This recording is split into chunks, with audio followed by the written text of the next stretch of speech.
السلام عليكم كسود هذا برنامجكنا هل دقو ما أنتم إحنا برنامجكنا كسود قادنا بيلاروس جمهورية بيلاروس وهذا الحرن أو عن بدلهن كاس أوكيا لبرج يوروب معناها إرجع بيلاروس وحلو لجدا روشكا عمراش عد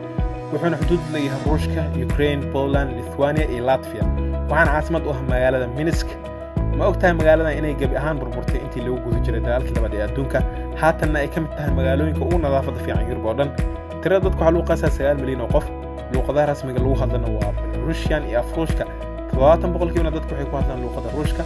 40% dhulka dalkan waxa uu ka kooban yahay keymo taasina waa sababta calankan dalka qaybtiisa hoose ay u tahay cagaar ma ogtahay madaxweynaha ugu horeeyay Israa'iil inuu ku dhashay kana soo jeeday dalkan waxaana lagu magacaabi jiray Hayim Azriel Weizmann sidoo kale dalkan waxa aad loogu jecel yahay barandhada waxaana jira wax ka badan 300 oo nooc oo cunto ah dhamaantoodna waxa ku jira ama lagu daraa barandhada dalkan xirfada aad loogu jecel yahay waa programinta وأنا حرفة مهمة شارك برنامج كذلك وعملت كبدن دمان ودمان الدرس كله